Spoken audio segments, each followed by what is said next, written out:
Esse podcast é apresentado pela revista Bravo. Isso me surpreendeu muito e me instigou muito nessa primeira conversa com o Lucas, do tipo, tá, não, eu preciso saber mais. E acho que aqui pode sair alguma coisa muito legal. Uma Clarice Lispector pra chamar de sua, né? Não, calma, gente. Calma lá. É que você sabe, né, Pedro? A Clarice Lispector é a Lady Gaga dos psicanalistas, né? Então... Esses são André Alves e Lucas Lidtke, psicanalistas, pesquisadores e apresentadores do Vibes em Análise, um podcast que faz uso da psicanálise para gerar reflexões sobre o estado atual do mundo em que vivemos. Nas suas redes pessoais e na Float Vibes, o Instituto de Estudos Culturais e Pesquisa Comportamental que eles fundaram, eles elaboram assuntos relacionados à saúde mental, internet, consumo, relacionamentos, política, trabalho e outros temas relevantes para o nosso tempo. O André e o Lucas têm ajudado muita gente a dar conta de entender esse caos multifacetado contemporâneo através das suas análises criativas, inteligentes e embasadas, tanto no seu brilhante podcast Vibes em Análise, quanto em todos os posts, séries, livros, relatórios e estudos que eles colocam no mundo.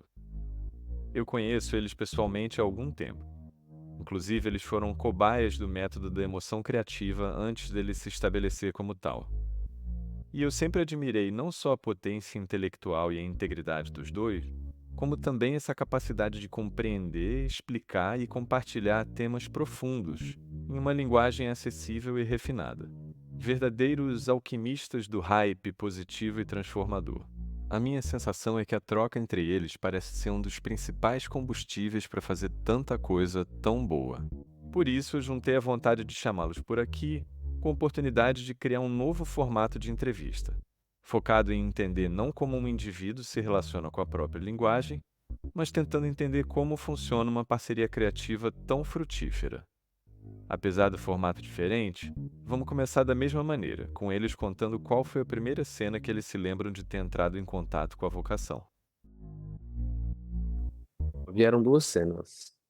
A primeira, do ensino médio. Eu estudei num colégio bastante comprometido com resultados e notas altas e aprovações em grandes universidades do país. E a gente teve uma aula muito diferente do que vinha sendo feito de literatura, em que a gente estava analisando os textos do Laços de Família, da Clarice Lispector. Acho que foi ali que eu me dei conta de como encontrar o sentido não dito, ou o que está atrás do pensamento, atrás das palavras, se revelou para mim como uma das coisas que me acompanha até hoje. Também me veio a cena, agora já um pouco mais turva, porque a minha memória me falha. Eu tinha entre 8 e 9 anos. A gente estava numa aula de redação, no colégio também. E a gente tinha que escrever um poema com as nossas emoções. E eu escrevi um texto que eu não me lembro qual era o título. Só lembro que ele foi publicado num livro de melhores textos do ano, gerados no colégio, naquele ano. Minha família ficou muito orgulhosa. Mas antes da minha família ficar muito orgulhosa, minha família ficou muito preocupada, porque foram chamados na escola para discutir um pouco do teor do texto, porque era um texto bastante angustiado e denso. Eu não lembro direito dele, mas eu lembro do primeiro parágrafo em que eu falava: atenção, atenção, os mais perigosos bandidos escaparam da prisão. E eu descrevia a tristeza, a angústia, só fatos negativos que tinham de alguma forma, acho que me inundado naquela época. Talvez tenha sido nesse momento que eu tenha começado a gostar bastante da escrita. Muito maneiro esse lance da aula de literatura, essa coisa que eu acho que você faz muito também de revelar o subtexto das coisas. E é interessante como que está conectado também o subtexto das coisas, do mundo, e o teu, porque parece que esse poema, o subtexto eram esses sentimentos. Tenho medo até de usar umas palavras como reprimido aqui com vocês, de estar sendo mal utilizado, mas parece sempre essa coisa de ficar trazendo das profundezas para a superfície, seja lendo, seja escrevendo. E falando, acho que juntando essas três coisas. Nessas cenas não tem fala, né? Uhum. Porque você poderia ter trazido uma cena onde você contou para sua mãe o que aconteceu, para sua família, etc. Mas, na verdade, uma coisa que eu achei interessante nos dois exemplos é que tanto o primeiro, quando fala do colégio, um colégio de alta performance, e o segundo, com relação a prêmio e sucesso e reconhecimento, interessante como está meio que conectado também com essa alta performance. Muito bom.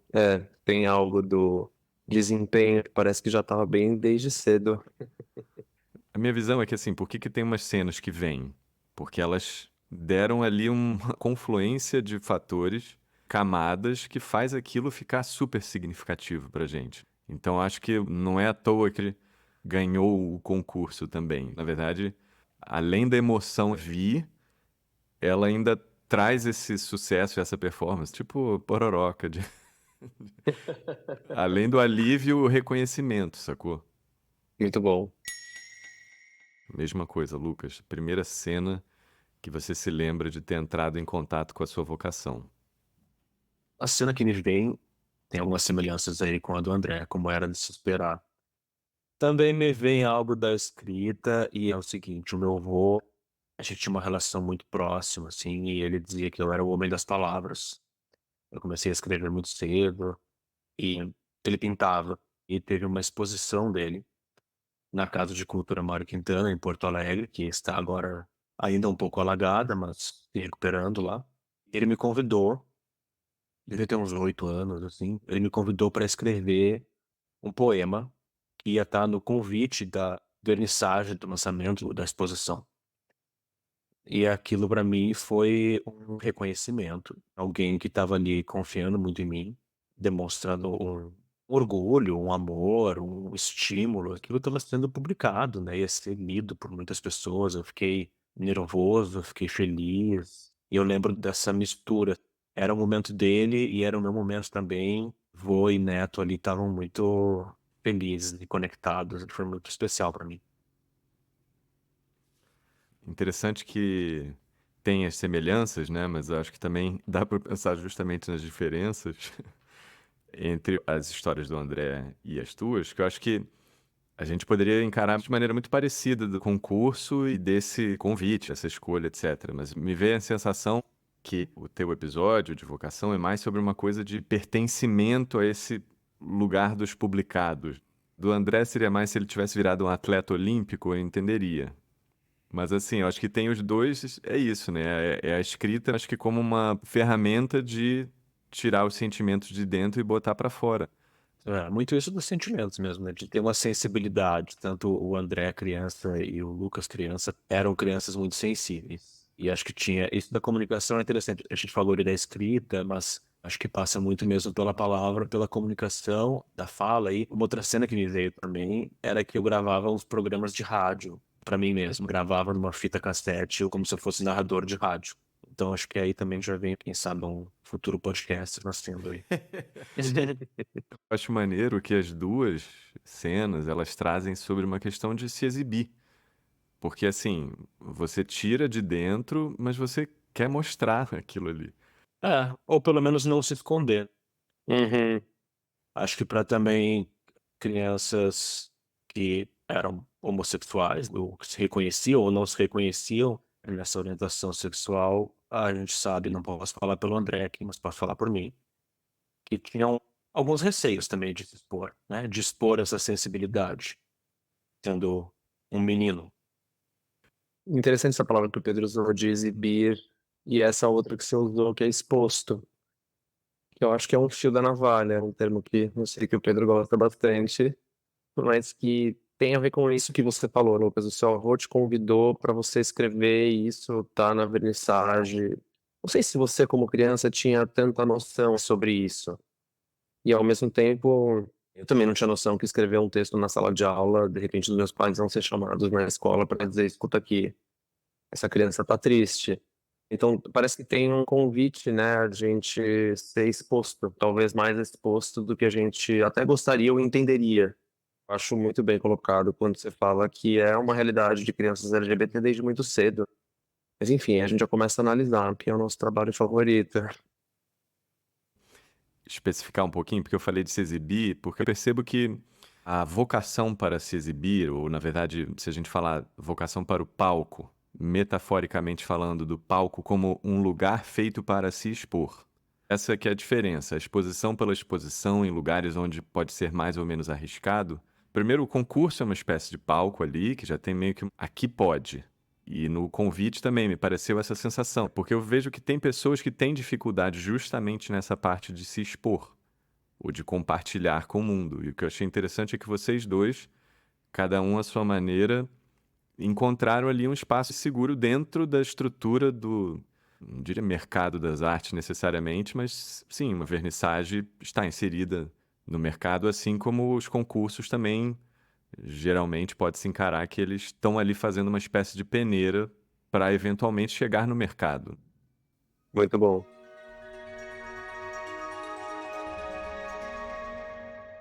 Que momento que você entendeu que queria trabalhar junto com o outro? A gente se conhecia brevemente por amigos de amigos, mas a gente não era amigo. E aí a gente fez uma entrevista para uma vaga mesmo, para trabalhar juntos. No lugar onde eu trabalhava e eu estava buscando alguém para trabalhar comigo. E aí a gente marcou um café, começou a conversar. Acho que os dois ficaram com muita vontade de trabalhar um com o outro. Isso foi bem instantâneo. Para mim foi assim. O que que você diria que você percebeu que poderia ser interessante? Ou foi uma coisa mais instintiva? Eu gostei de muitas coisas que eu percebi no André. A inteligência dele, a sensibilidade, o quanto ele tinha uma abertura para falar de muitos assuntos diferentes e também algumas características que eu acho que seriam boas de ter numa equipe, assim, que é uma pessoa que é muito trabalhadora, que é ambiciosa, e tem uma determinação. Eu sei que isso às vezes pode cair num lugar meio de papo de coach, de produtividade, mas eu sinto assim que o André é um cara que não tenta fazer pelo caminho mais fácil. Se desafia, desafia os outros a elevar o nível de uma entrega, de uma pesquisa, de uma discussão. E isso me inspira muito e me desafia também, me motiva. Eu acho que aí tem até às vezes uma competitividade que pode ser benéfica para a dupla. Uau, que ótimo! É muito bom. Que memória, né? Também de buscar isso. Eu fiquei aqui pensando que eu acho que eu já cheguei nesse nosso papo de entrevista meio que convencido de que eu queria trabalhar contigo. Tinha uma coisa na época do Lucas que me chamava muita atenção. Duas capacidades do Lucas muito poderosas. Uma de nomear as coisas.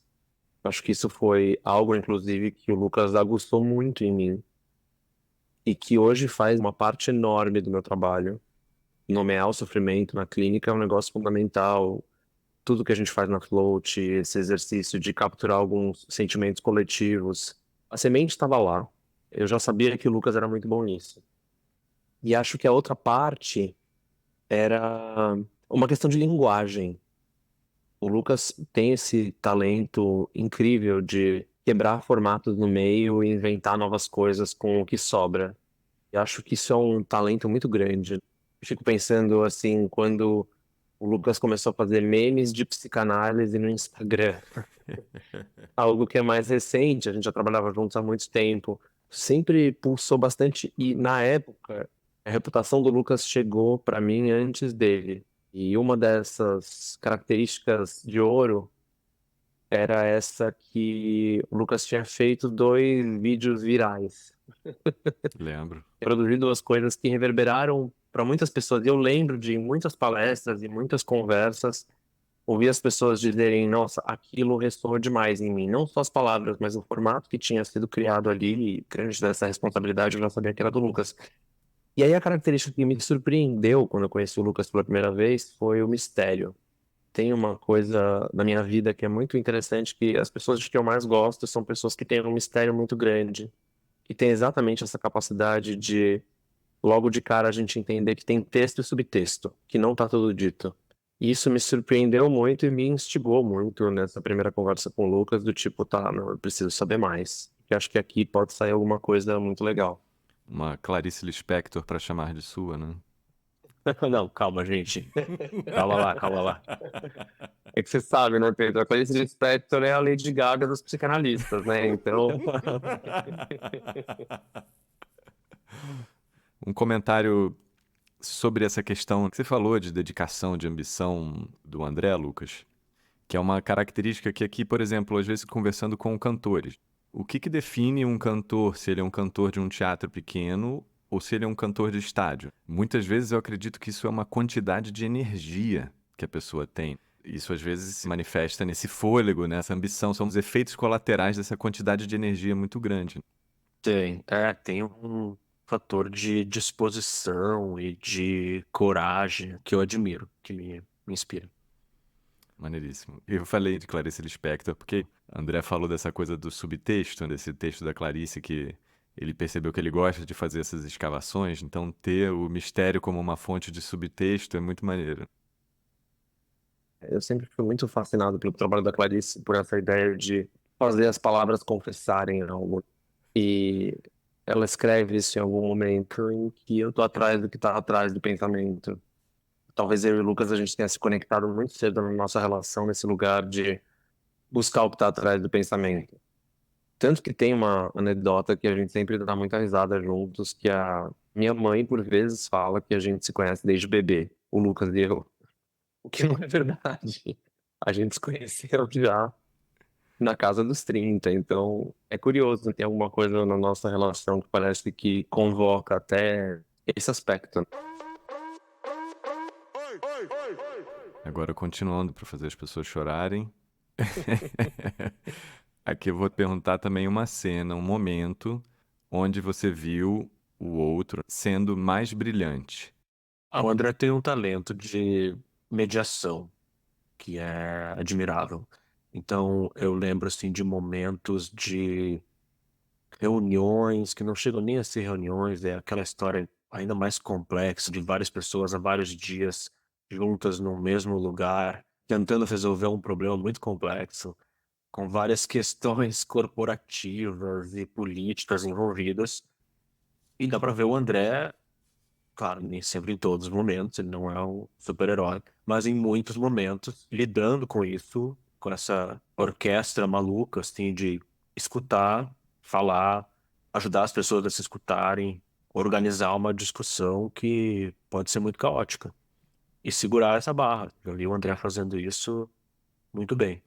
Eu admiro muito. Você falando, me veio a sensação que eu acho que quando a gente está falando de inconsciente, de emoções, dessas coisas mais enterradas, eu imagino muito uma coisa meio caótica. Me veio muito a sensação que é como se fosse isso, um paralelo com esse caos do inconsciente, Uhum. só que materializado ali na dificuldade, na complexidade do que estava acontecendo.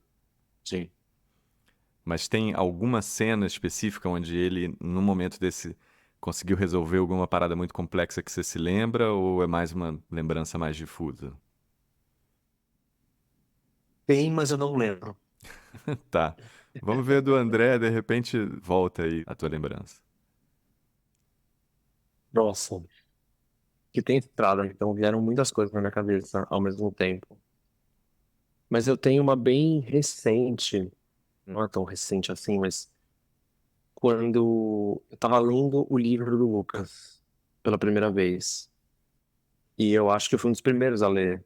Me corrija se eu estiver errado, Lucas, mas eu li logo depois do editor e da revisão, sim, né? Porque a gente ia fazer um episódio especial do Vibes de Análise sobre o livro do Lucas, o Entre Sessões. E eu tive que ler muito rápido, porque a gente ia gravar naquele ritmo louco de temporada que a gente entra.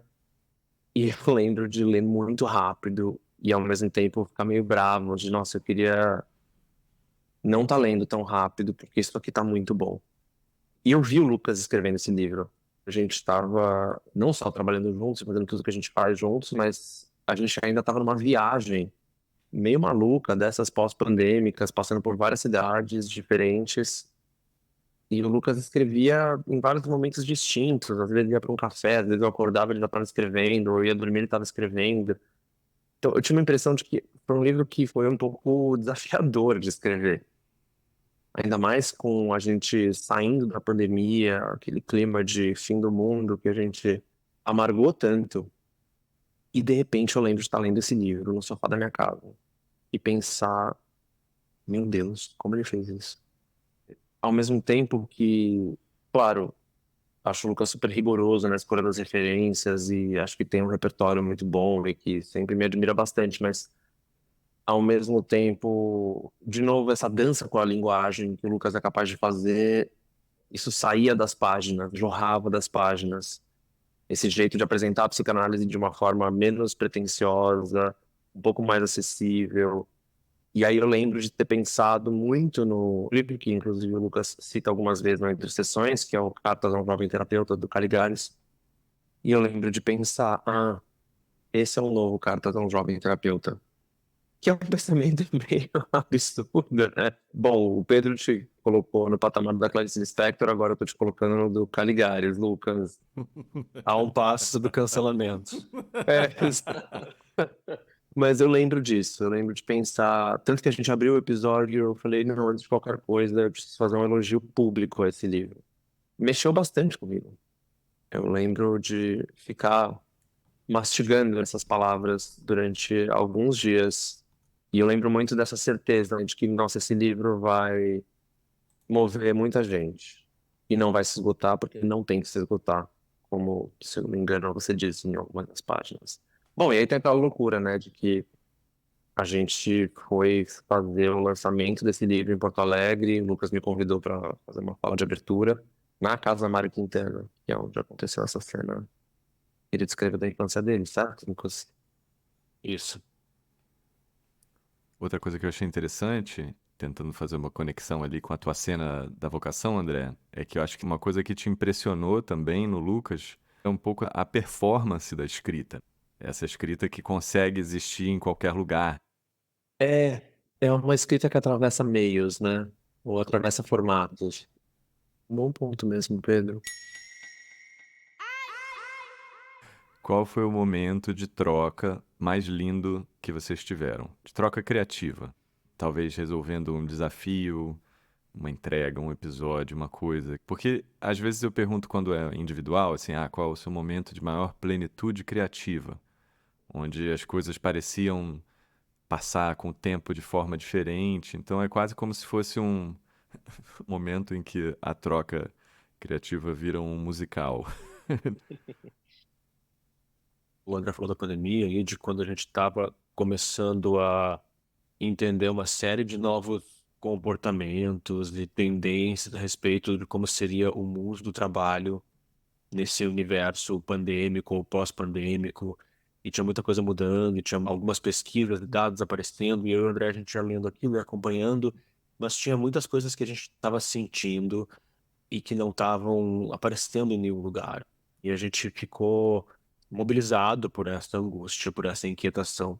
E a gente se propôs a fazer um estudo breve, até assim, simples em termos de metodologia, e que virou um grande PDF que a gente escreveu juntos e que teve uma repercussão interessante, nos levou para alguns lugares que foi legal, interessantes e nos fez querer falar mais sobre isso, e foi a partir daí que a gente decidiu criar um podcast.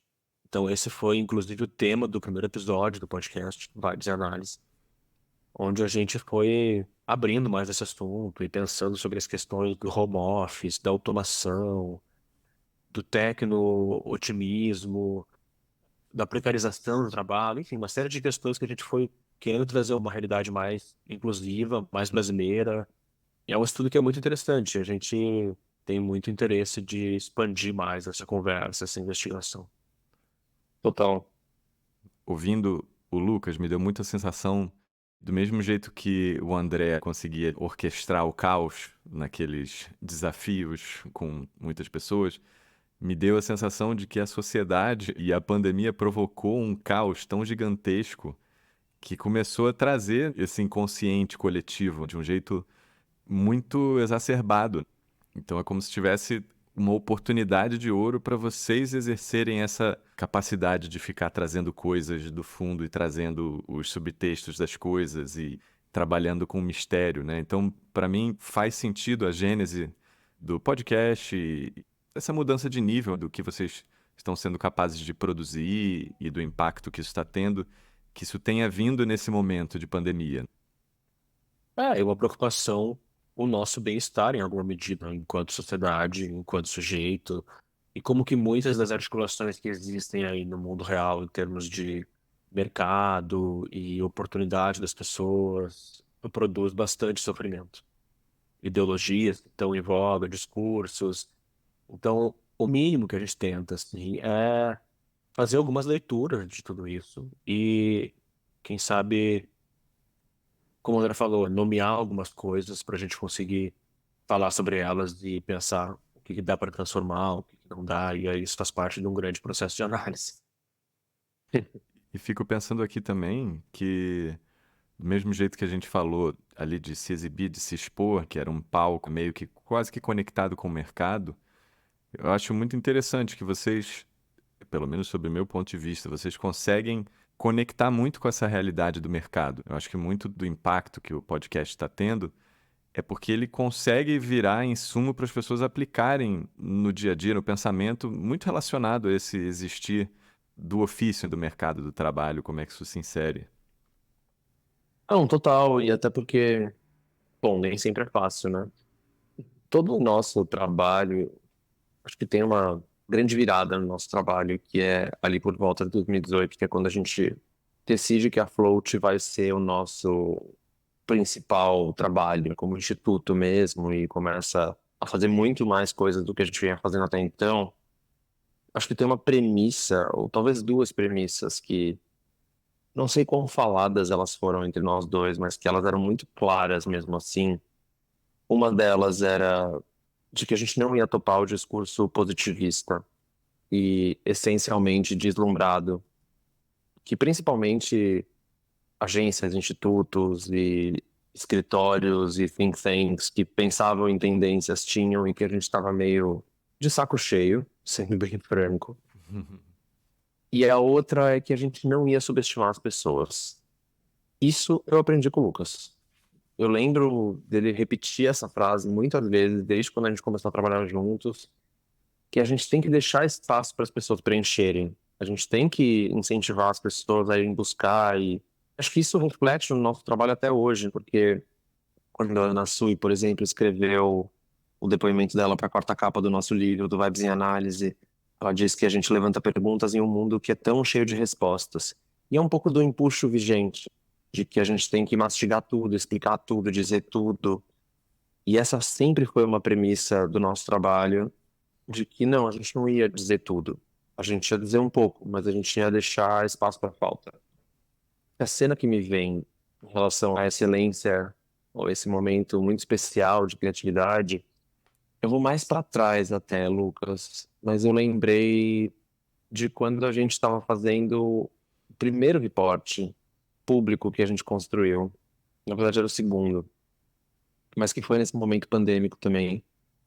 E ele chamava Saídas de 2020, que a gente estava contando um pouco das estratégias que as pessoas pareciam estar usando para tentar atravessar cadeias traumáticas tão avassaladoras. E a gente escreveu, por exemplo, sobre ironia compulsiva, sobre otimismo reprimido, sobre pessimismo defensivo, sobre o eu anabolizado. E eram vários termos que a gente estava ali meio pegando emprestado, adaptando, mudando, criando. E, claro, descrições, enfim. E eu fico pensando que tem aquela frase, acho que é do Bolas, de que uma análise é a celebração da presença do idioma próprio. E esse foi um trabalho que a gente construiu que para mim era muito nítido como a gente estava criando o nosso próprio idioma. E mais tarde ia evoluir para toda a linguagem que a gente vem desenvolvendo na Float e até insistindo, né, que muitas vezes a gente escuta que a gente é ardido demais, irônico demais, denso demais, é, frenético demais, edições muito aceleradas ou referências demais, enfim. E acho que ali a gente estava muito seguramente apostando que tem aqui uma linguagem ou algumas linguagens que a gente vai levar para frente. Ou eu gosto de acreditar nisso, pelo menos. Concordo. Muito maneiro. Fiquei pensando também antes, quando você falou de vocês não terem esse discurso positivista, como muitas outras empresas têm. Fiquei pensando muito em você ali, já naquele poema, trazendo esses sentimentos negativos e lidando. É. E eu acho que isso é um dom também. Porque o que significa ganhar um prêmio? Significa que algo é reconhecido como bom e vai ter maior alcance, assim, na teoria. Porque eu acho que quando a gente fala de pop, que eu acho que o que vocês estão conseguindo é fazer uma linguagem pop super sofisticada, super cheia de referência, inteligente, deixando espaço para as pessoas preencherem. E eu acho que isso vem muito dessa habilidade de conseguir empacotar as coisas, de construir essas linguagens próprias. Obrigado, Pedro. Obrigado. É um pouco da nossa intenção mesmo, encontrar esse equilíbrio entre o que pode ser mais pop e mais acessível também e interessante que se espalhe, mas ao mesmo tempo não perder o nosso jeito, as nossas questões e não se corromper muito, né, pela máquina também do viralismo. Sim, totalmente. Memes, porém com rigor.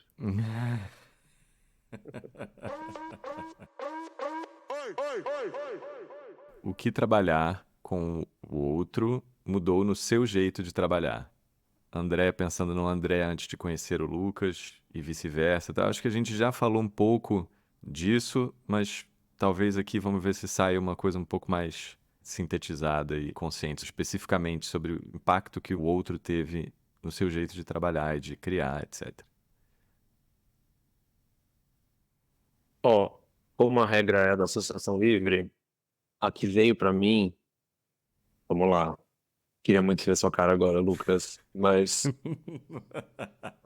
que a gente falou de várias coisas. Por exemplo, formatos, linguagens, não subestimar as pessoas. Mas sem dúvida, o Lucas trouxe para mim um poder de edição muito maior do que eu tinha. Acho que foi também com o Lucas que eu aprendi que a edição é uma parte tão importante do trabalho quanto a criação, que é impor limite. Não é algo que eu consigo desenvolver plenamente ainda.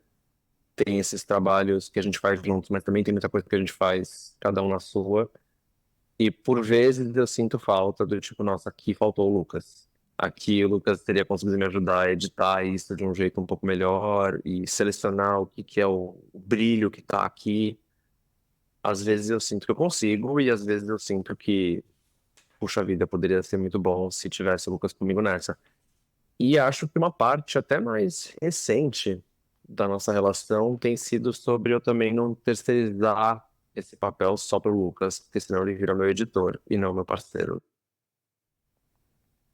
É nesse sentido, vou no complemento, então, André. Você de fato me ajuda a expandir mais assim as fontes, as referências, buscar outro ângulo ou outros pontos de vista, fazer alguns aprofundamentos que talvez passassem mais desapercebidos. E puxando aquilo que você falou antes, de não subestimar mesmo quem quer que esteja nos escutando, nos lendo, uma audiência, isso me desafia. Eu acho isso muito enriquecedor. Você pode acompanhar o podcast Vibes em Análise, disponível em todas as plataformas, e acompanhar os trabalhos deles nas suas redes sociais e através da Float Vibes, um instituto de estudos culturais e pesquisa comportamental que eles criaram. O link para tudo isso está na descrição do episódio. Se você gostou desse episódio, você pode seguir e dar nota na sua plataforma favorita.